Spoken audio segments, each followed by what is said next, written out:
बिस्मिल्लाहिर्रहमानिर्रहीम। टेस्टी। जी हाँ, आज हम बनाएंगे बहुत ही टेस्टी मटन। अगर आप रवायती कढ़ाई खा खा के बोर हो गए हैं तो ये रेसिपी आपके लिए है। असल में बच्चे भी जब कढ़ाई खाते हैं तो ज़्यादातर उसमें से ग्रेवी निकाल निकाल के ही खाते हैं, और होता ये है कि बोटियाँ बच जाती हैं और ग्रेवी ख़त्म हो जाती है। और अगर पतला शोरबा रख दिया जाए तो भी सबका मूड बन जाता है। तो आज की इस रेसिपी में तमाम मसाइल का हल है। आप देख सकते हैं गोश्त अल्हम्दुलिल्लाह बहुत ही अच्छा गला हुआ है। तो आज की इस रेसिपी में एंड तक मेरे साथ रहिएगा, इंशाल्लाह आपको ये रेसिपी बहुत अच्छी लगेगी। तो चलिए अपना टाइम वेस्ट किए बगैर अपनी वीडियो स्टार्ट करते हैं। टेस्टी। तो यहाँ पे मैं कुकर इस्तेमाल कर रही हूँ, आप आम पतीले में भी इसे बना सकते हैं। यहाँ पे मैंने 1.5 kg मटन लिया है, इसे अच्छी तरह से वॉश कर लिया है। आप चाहें तो मेरी वीडियो देख सकते हैं कि इसे प्रॉपर तरीके से आपने कैसे वॉश करना है। यहाँ पे मैंने 1 पाव के करीब प्याज लिए हैं और उन्हें इस तरह से गोल गोल लच्छों की शक्ल में काट लिया है। इस तरह ये अच्छी तरह से आसानी से गल जाते हैं। टमाटर लिए हैं मैंने, उसका ऊपर वाला हार्ड वाला हिस्सा काट लिया है। छिलके हम बाद में रिमूव करेंगे। मैं यहाँ पे मुट्ठी भर देसी लहसुन ऐड कर रही हूँ, आप आम लहसुन भी ऐड कर सकते हैं। मसालों में आधा चम्मच हल्दी, आधा चम्मच कुटी हुई सुरख मिर्च, 1 चम्मच खुश्क धनिया मोटा कुटा हुआ, 1 चम्मच सुरख मिर्च पाउडर, 2 से 3 अदद सब्ज़ मिर्च ऐड कर दें। इसे गलाने के लिए 1 गिलास पानी ऐड करेंगे।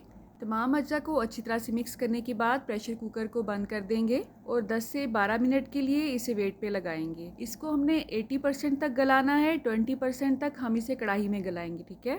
तो यहाँ पे मैंने लिया है 1 चम्मच सौंफ, 1 चम्मच ही सफ़ेद ज़ीरा, आधी चम्मच काली मिर्च साबुत ली है, 1/4 चम्मच के हिसाब से अजवाइन लेंगे। अब इसे हमने हल्की आंच पे थोड़ा सा इतना भूनना है कि इसमें हल्की सी भीनी सी खुशबू उठने लगे। इसे हमने ब्राउन बिल्कुल भी नहीं करना है, ठीक है। इनको ड्राई रोस्ट करने के बाद इसे किसी प्लेट में निकाल लेंगे और इसे हल्का सा नॉर्मल होने देंगे और उसके बाद इसे ग्राइंड कर लेंगे। इसे कब ऐड करना है ये अभी आपको पता चल जाएगा। अब यहाँ पे मैंने प्रेशर कुकर खोल लिया है। इसका छिलका जो टमाटर का हमने उतारा नहीं था वो आपने इस पॉइंट पे उतारना है। छिलका रिमूव करना बहुत ज़रूरी है क्योंकि ये हमारी हेल्थ के लिए बिल्कुल भी अच्छा नहीं होता है। अब बाकी का काम हम कढ़ाई में करेंगे। आपने देखा है अभी इसमें बहुत सारा पानी बाकी है, तो जस्ट हमने इसमें मसाले गलाए हैं और 80% तक गोश्त को गलाया है। 1 चम्मच नमक मैं इस पॉइंट पे ऐड कर रही हूँ क्योंकि पहले हमने इसमें नहीं डाला था, क्योंकि अगर हम नमक डालते हैं तो चीज़ों के गलने में थोड़ा सा मसला होता है। अब हल्का सा चम्मच को प्रेस करते करते जो मसाले इसमें साबुत रह गए हैं वो हम इस तरह से मैश करते करते उनको मिक्स करते जाएंगे। चूल्हे की आंच को मैंने इस वक्त तेज़ ही रखा हुआ है, तो आपने इसको इसके हाल पे नहीं छोड़ना है बल्कि चम्मच इसमें हिलाते जाना है, ठीक है। 5 से 7 मिनट में ही इसका पानी काफ़ी हद तक खुश्क हो चुका है। अब हम इसमें ऑयल ऐड करेंगे। ऑयल मैं इसमें सरसों का ऐड कर रही हूँ, आप अपनी मर्ज़ी से कोई भी ऐड कर सकते हैं। अदरक हमने इस पॉइंट पे ऐड करनी है, तो 1.5 चम्मच मैंने इसमें फ़्रेश कुटी हुई अदरक यूज़ की है।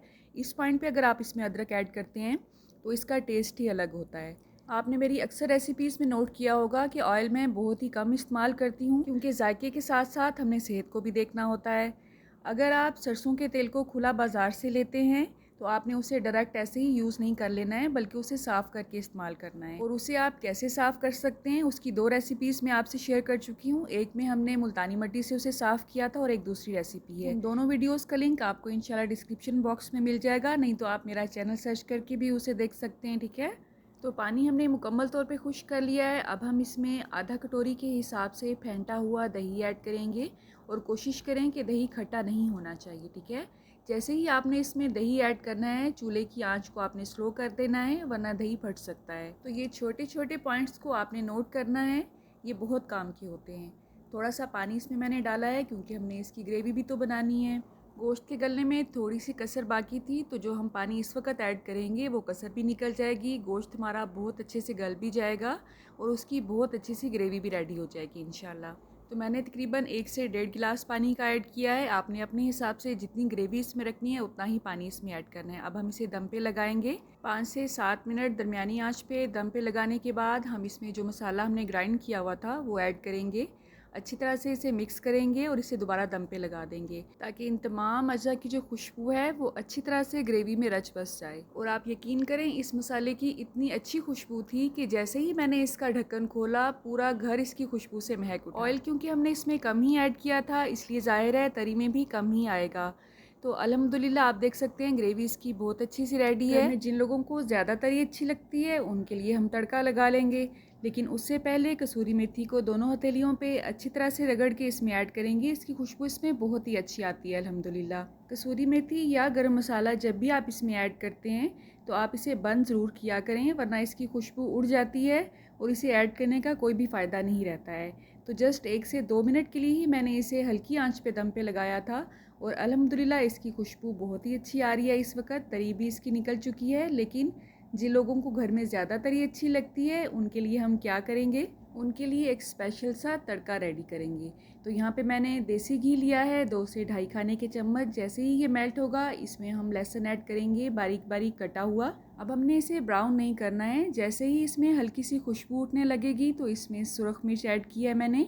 इसके बीज मैंने निकाल दिए थे और लंबे लंबे पीसीज में काट लिया। इस तरह ये खूबसूरत लगेगा। अब इसमें कलर के लिए सुरख मिर्च का पाउडर ऐड किया है। ये कश्मीरी सुरख मिर्च है, ज़्यादा तेज़ नहीं होती है। चंद सेकंड के लिए इसको भूनेंगे और जिस प्लेट में भी आपने इसे ऐड करना है उसे आपने चूल्हे के साथ ही रखना है ताकि फ़्रेश हम इसमें ये ऐड कर सकें।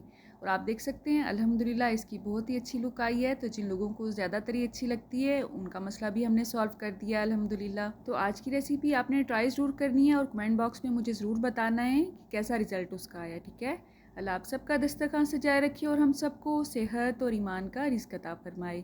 अल्लाह हम सब के रिस्क में कसरत, बरकत और आसानी अता फरमाए। रुके रुके सुने, जाने से पहले वीडियो को लाइक कर दें, अच्छी लगी तो शेयर कर दें और सब्सक्राइब करने के बाद बेल का आइकन भी ज़रूर प्रेस करें। जज़ाकल्लाह। मेरी नेक्स्ट वीडियो तक अल्लाह हाफिज़।